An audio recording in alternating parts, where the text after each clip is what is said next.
Okay, let's see here. Go ahead, please. Thank you, Mr. President.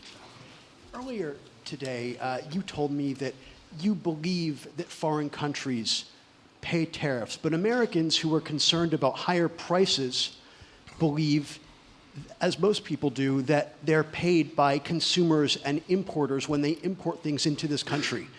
Can you explain how you came to this belief that foreign governments are paying tariffs? And for the Prime Minister, did you discuss with President Trump his repeated statements of desire to annex Canada? And has the King expressed any concern over the President's apparent desire to remove one of his realms from his control? So I'll go ahead. The first part, the tariffs are necessary because we've been treated very unfairly by many, many countries, including our friends, friend and foe. But we've been treated very unfairly in trade at levels that nobody's really ever seen before, and especially under the Biden administration, they really took advantage of the United States. I put massive tariffs on China during my 4 years. We had the best economy in the history of our country. Probably the best economy, maybe the best economy in the history of the world. And I used tariffs to even things up. And in particular with China, we took in hundreds of billions of dollars and we had no inflation. And it's a myth. It's a myth that's put out there by foreign countries that really don't like paying tariffs, and especially to even up. So we've been treated badly by a lot. We're using tariffs.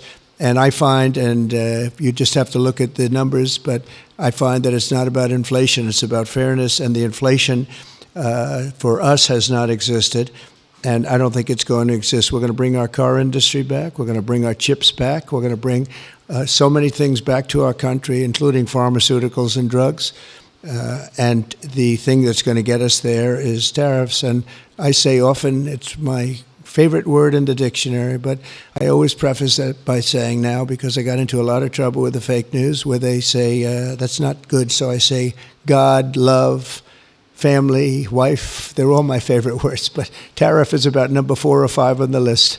But I will tell you, it's going to make our country rich, and it's going to stop us from being a laughing stock all over the world, because we have been taken advantage of like no country has ever been taken advantage of. Thank you very much. And look, we had a really good discussion, a productive discussion, a good discussion, as a result of which our teams are now going to be working together on an economic deal. Our teams are going to be working together on security in Ukraine.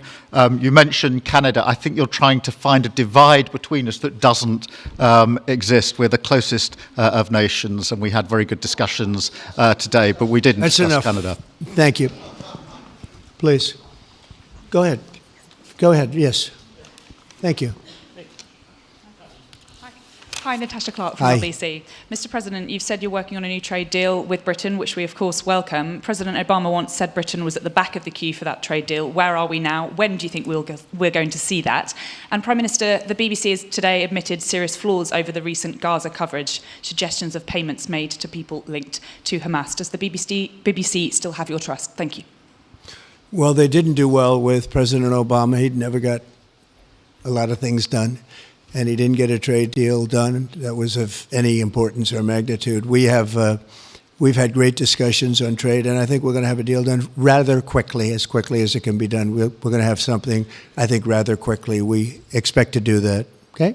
Please. On the BBC, look, I've been concerned about the programme in question. The Secretary of State had a meeting with the BBC. I think it was yesterday, it could have been the day before. Thank you. Jeff, go ahead. Thank you, sir. Pardon me.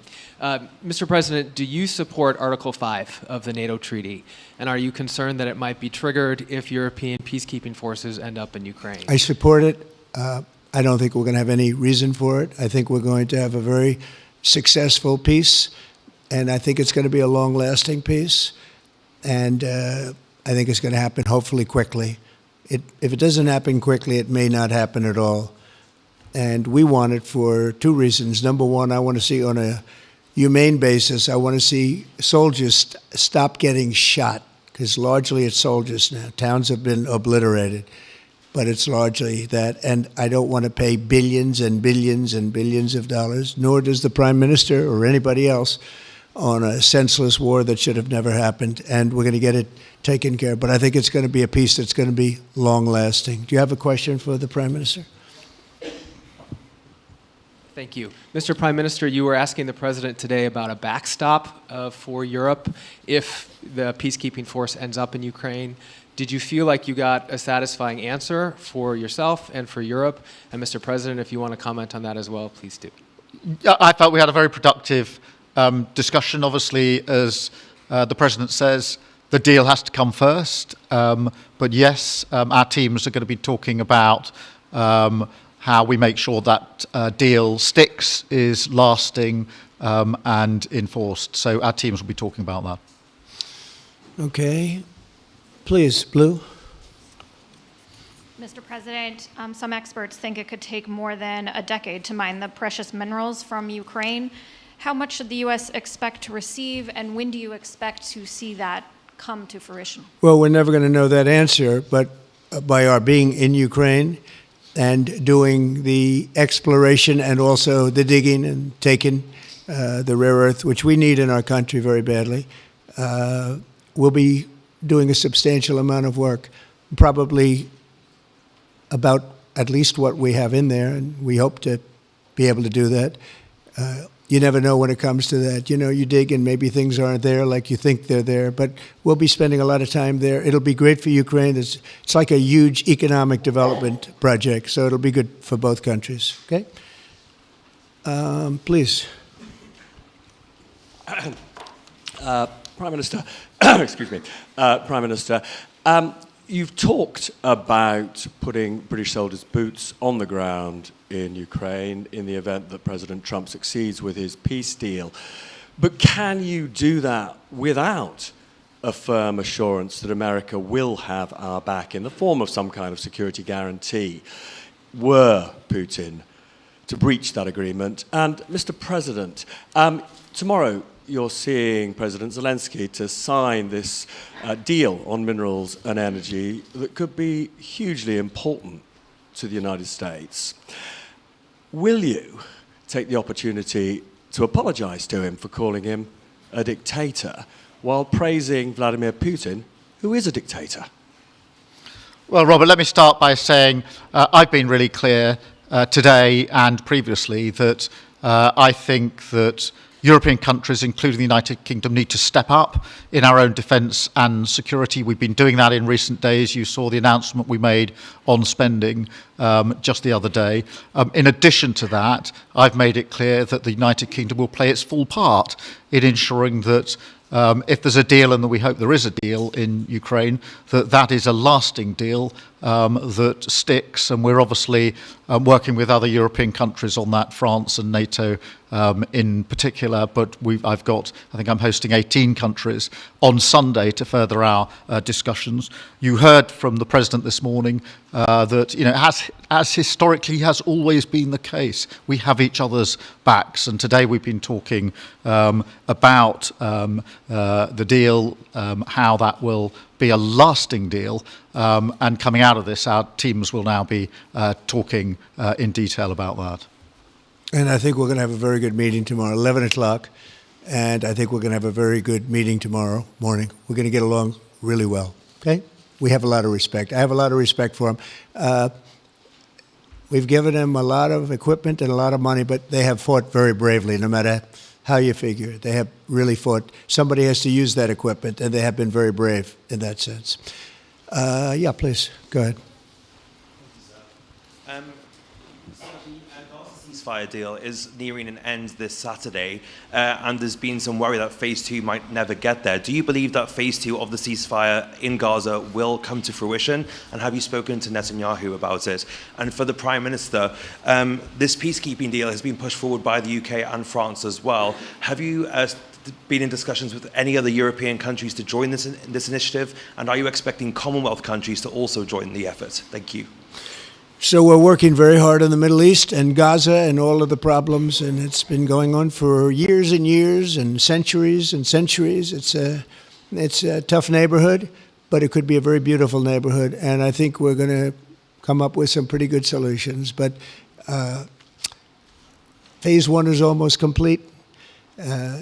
We've had some people that have been very seriously injured, very seriously hurt, both physically and mentally.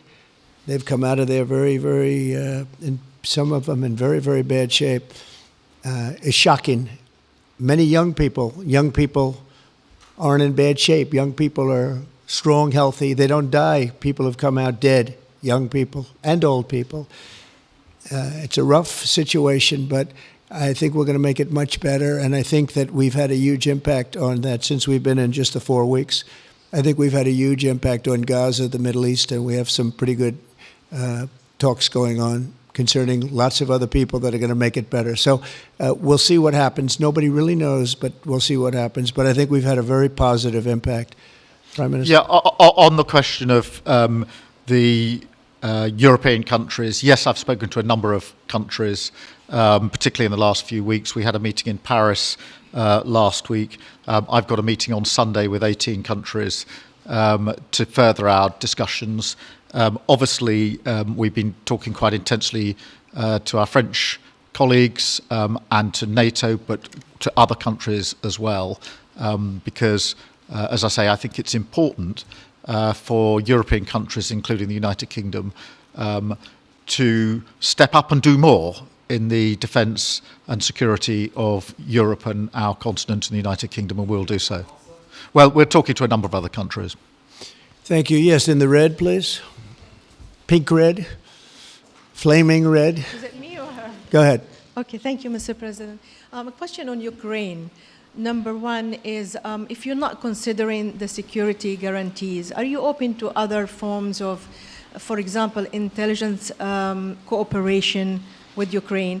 And Mr. Prime Minister, President Trump has proposed a plan for Gaza. Does this fit into the two-state solution that the UK held for a long time? Do you see it fit into your general Middle Eastern strategy? Thank you so much.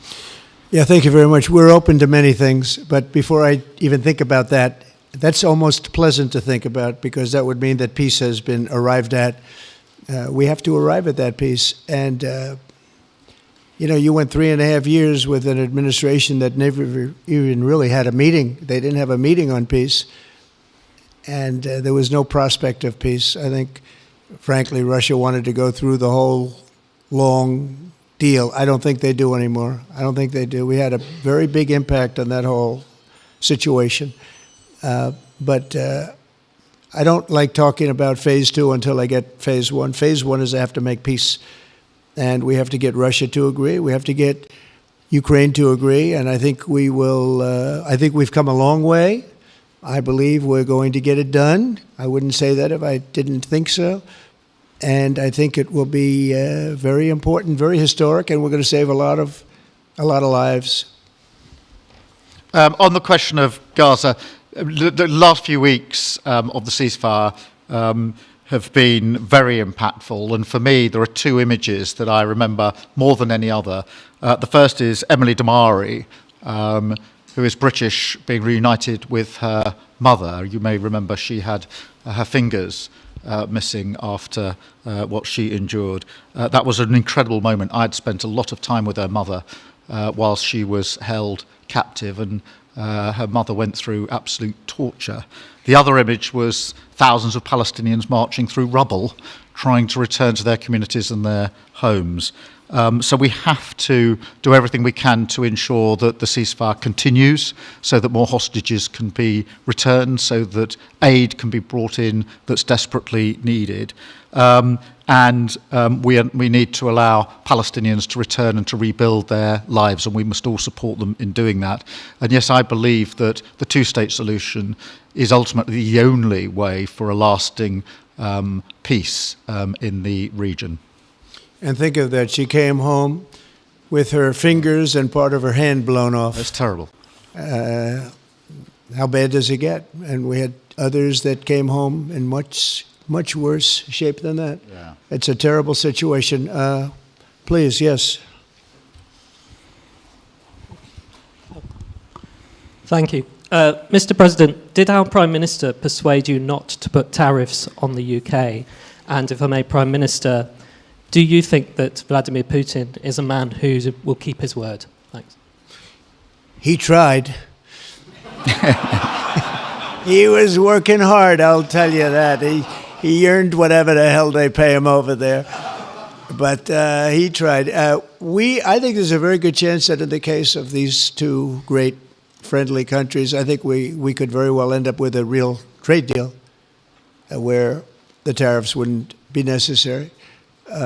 We'll see. But he earned whatever they pay him. He earned today. He was working hard at lunch, and I'm very receptive to it. I think in all fairness, in all seriousness, I think we have a very good chance at arriving at a very good deal. JD and Scott and Howard, all the people are working on it, and I think we have a good chance at arriving at a deal that could be terrific, really terrific for both countries. Okay? Thank you. On the second part of the question, I think my views on Putin are pretty well rehearsed and pretty well known, and my concern is that if there's a deal, and I hope there is a deal, that it must be a lasting deal, that it's not a temporary measure, and that is why I think it's really important that Putin knows that this deal, a historic deal, which I very much hope comes about, is there, and it's a lasting deal, and that we're able to deal with any inclination he has to go again or go further. I think we'll have two deals. I think we'll have a deal on ending the war, and I think we're going to end up with a great trade deal with you. And it's an honor to be with you, and I want to thank everybody very much. Thank you very much. Thank you. Thank you very much.